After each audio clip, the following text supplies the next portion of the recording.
तो भाई मुझे हाल ही में एक भाई साहब मिले, काफ़ी यंग अभी 25 और 35 के बीच। और उन्होंने कैंसर को बीट किया मेडिटेशन की एनर्जी से।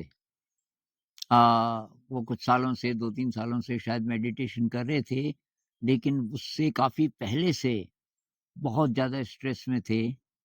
और अब ऐसा है कि मेडिटेशन का असर होगा लेकिन जब आपका ध्यान होने लग जाए गहरा, जिसमें कुछ टाइम लगता है, तब तक उनका जो पुराना स्ट्रेस है, साल दर साल, क्योंकि बहुत कंडीशन ऐसी थी, वो मैं बताना नहीं चाहता, लेकिन बहुत ही स्ट्रेसफुल ज़िंदगी कई सालों से, लगभग बचपन से, और सारी ज़िम्मेदारी भी इन्हीं पे परिवार की।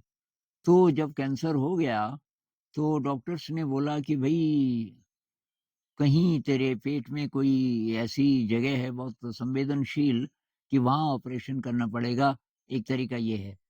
और दवाई खा के बहुत स्लो असर है, और दवाई कब तक लेनी पड़ेगी, कहना मुश्किल है, और तब भी ठीक हो ही जाएगा, कोई प्रमाण नहीं है इसका क्योंकि कम बचते हैं ऐसे पेशेंट्स।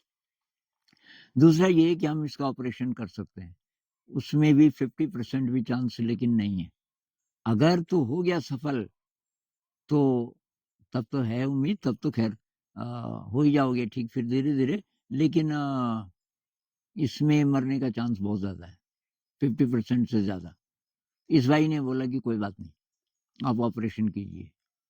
और उसका ऑपरेशन हुआ, कुछ ही दिन हॉस्पिटल में रहा। वो मुझे बता रहा था, मैं लगातार मेडिटेशन करता गया, और कह रहा था कि गुरुजी आपकी वीडियोज़ देख के प्रेरणा मिलती थी, बस मैं वो लगा के रखता था।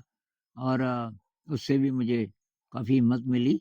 लेकिन बेसिकली उस आदमी की जो ये प्रैक्टिस थी मेडिटेशन की, कि बस हर समय, क्योंकि ज़िंदगी और मौत का सवाल भी था, और दूसरी बात कि मुझे विश्वास था, और वो बहुत कम टाइम में ठीक हो गया। डॉक्टर्स ने बोला ये तो चमत्कार हो गया, और तू ये जो ध्यान करता है ना, शायद ही इसके कारण तू इतना जल्दी ठीक हुआ। पहले तो ठीक हुआ, इस पे भी विश्वास करना मुश्किल था, लेकिन तू तो इतनी जल्दी ठीक हो गया।